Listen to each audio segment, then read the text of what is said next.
Good morning, everyone, and welcome to this second Thursday of the semester as we are now finishing up week 2 of this week's 6-week summer course.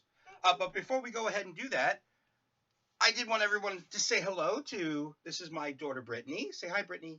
Hi. How about take this out? Say hi, Brittany. Hi. All right. Mwah.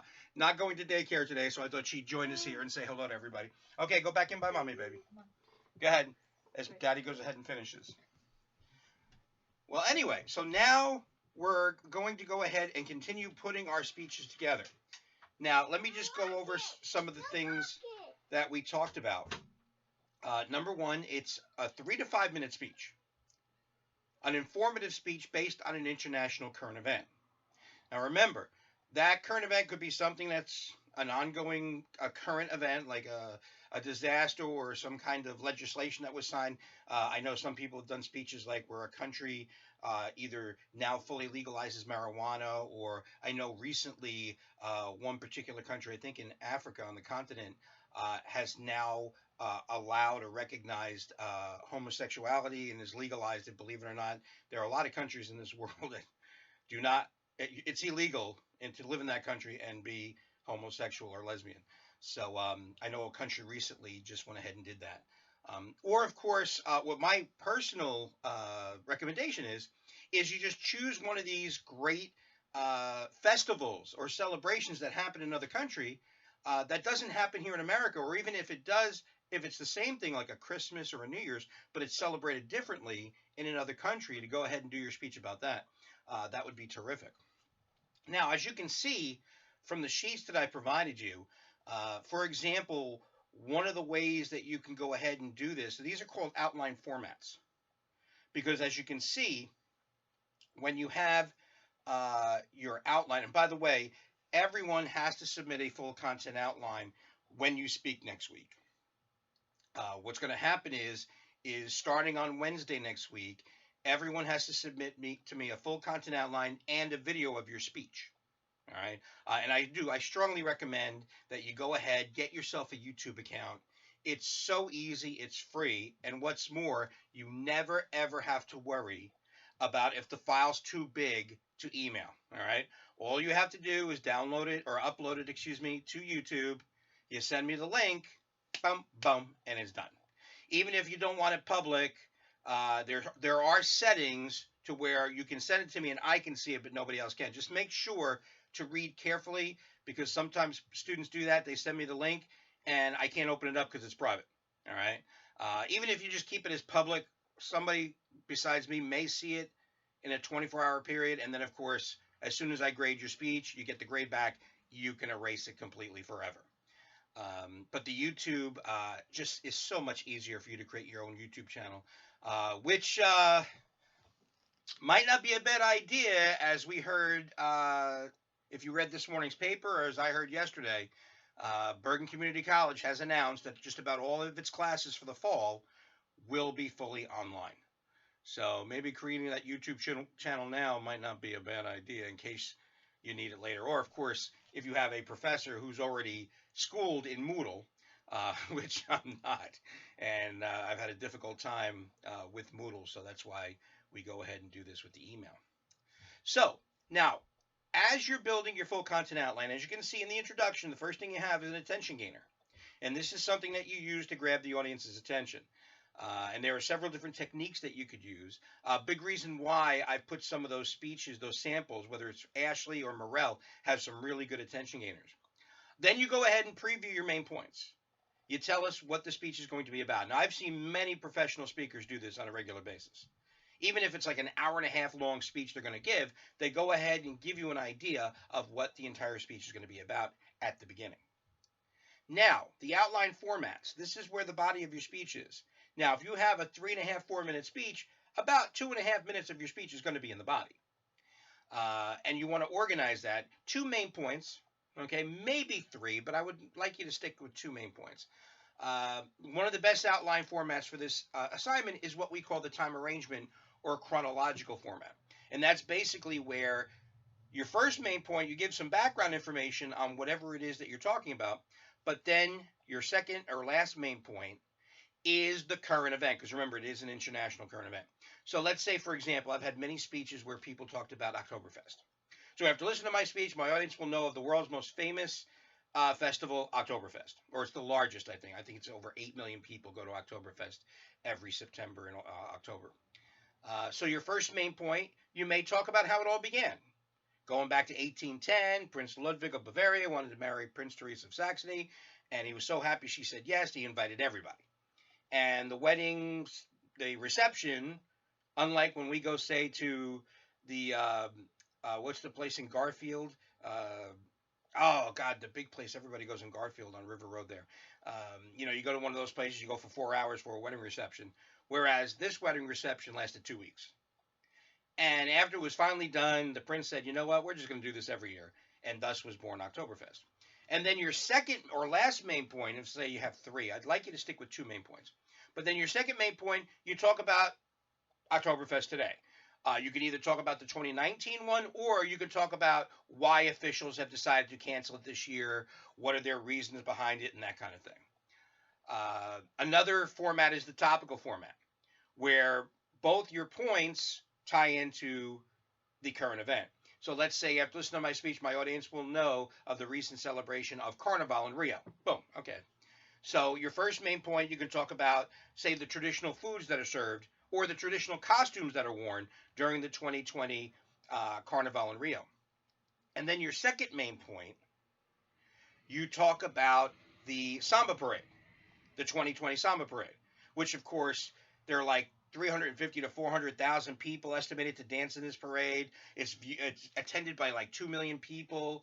I know one year a student did a speech, said there was a worldwide audience at one point, like 500 million people were watching the Samba Parade. I mean, it's really, really popular. So that would be a topical format. And then a conclusion in your speech where you go ahead, review your main points, and then provide some closure to your speech.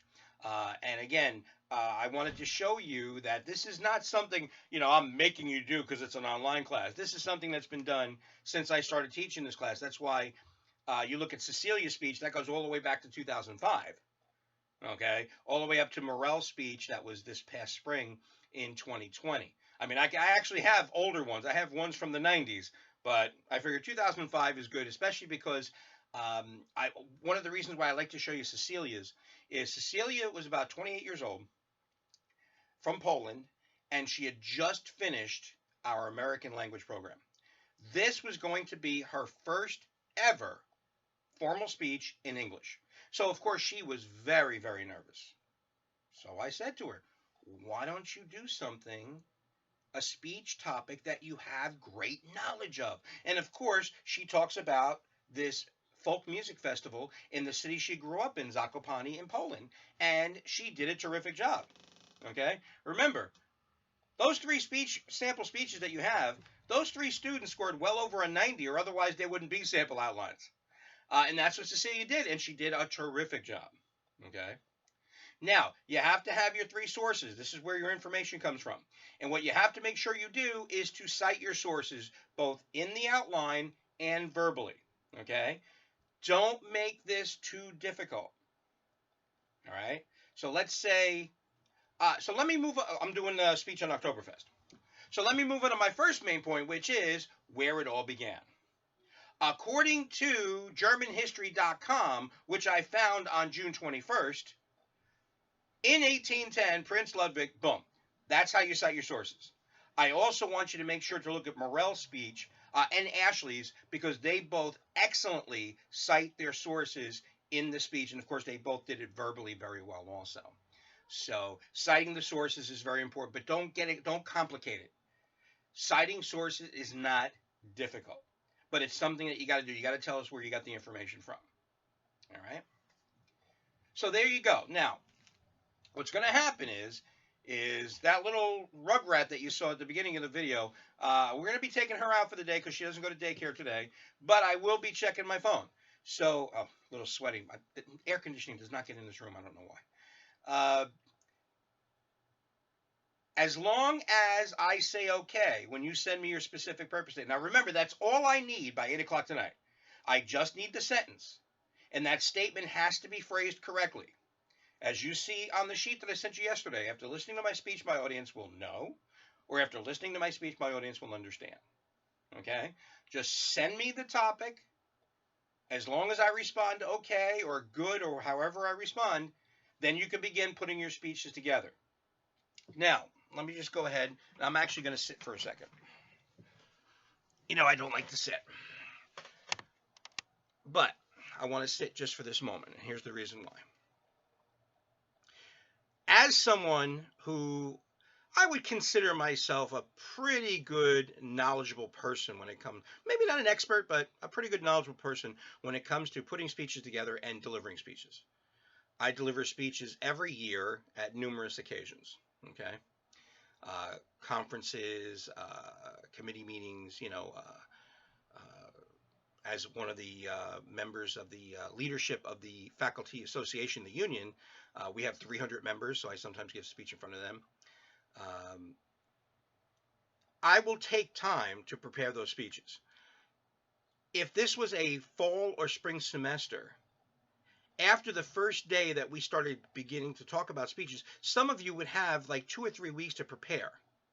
In this case, no, you don't have that much time. Now, of course, the reason why is you're taking a summer course. Well, hey, on the one end of the coin, it's like, you took a summer speech course, deal with it. But I also know that in order to give an effective speech, you want to have enough time to practice that speech, get prepared so it's as good as it can be. And I know, for example, every year I give a speech at the college's Veterans Day ceremony. Now, even though I speak every year, and I have for about 15 years, I always make sure I practice that speech. In some cases, I will practice that entire speech 12 to 14 times. Now, I'm not saying you have to practice that many times, but you want to practice at least 3 times once you've got the speech completed, once you've got the full content outline. And again, a full content outline is your speech word for word, even though once you deliver it, I'm not expecting you to memorize it. I don't want you to memorize it. And we'll talk more about the delivery of the speech next week. I just want you to now focus on putting it together. And you can start practicing it also. But we've still got Monday, Tuesday, and Wednesday to talk about that. But I just want you to know that I am not expecting perfection. I am not expecting Martin Luther King, I Have a Dream. I'm not expecting Ronald Reagan, Mr. Gorbachev, tear down this wall. I'm not looking for one of those speeches. All I'm looking for is you to stand up in front of this camera, whatever camera you're using on whichever device, and to go ahead and speak with us about whatever topic you've chosen. Maybe you're talking about the running of the bulls in Pamplona. Maybe you are talking about the biggest food fight on the planet, La Tomatina. Or, as I've had numerous speeches in the past, I think it's in Scotland, England, it's somewhere in Great Britain, where these idiots every year roll this circle of cheese, this wheel of cheese down a hill, and then, yes, 2 races, the men and the women, separate races, these idiots run down the hill, and of course, you only run for about 3 or 4 feet, and then you but it's attended by tens of thousands of people, and you know what the prize is? Yeah, the cheese. So you may want to talk about that also. But whatever it is, just speak with us about it. Okay? And hopefully, especially, and I always recommend this is why I show you Cecilia's speech. If you are native to another country, or your parent, like you were born here, but your parents are native to another country, and they have this, I'll give you a great example. I've had many Filipino students in the past. And I don't know if anybody knows this, but I think the Philippines is the last place they do this, is during Holy Week, leading up to Easter Sunday. There's this guy, and he's done it many years now, who will grow his beard and grow his hair long. And then right before Easter, a couple of days before Easter, you know what I'm talking about, they take him out to a beach outside of Manila. A bunch of guys are dressed as Romans, and this guy's carrying a real wooden cross. And they lay it down on the ground, ping, ping, ping. Yes, he actually gets really nailed to the cross. And I usually CNN picks up the feed every year, so there's plenty of video if you ever want to see it on YouTube. But I think the Philippines is about the only place left where when I first started doing this, there were about 3 or 4 places that actually had this, but I think yeah, getting that nail through the hand every year and the nail through the feet every year, not as comfortable, I guess, when you do it every year. So there's all kinds of things out there. Just grab something that you're comfortable speaking with. Okay? Remember, I'm not looking for perfection. Don't forget, tonight at 8 o'clock, specific purpose statements are due. If you're not sure how to phrase it, either look at the sheet that I provided you or look at the sample outlines. Make sure you phrase it correctly, because if you don't, I just send it back to you and say, please phrase correctly. All right? Have a great day and have a great weekend, and I will check back with you on Monday morning. Again, get those in by 8 o'clock. Once I okay them, you can begin to put your speeches together.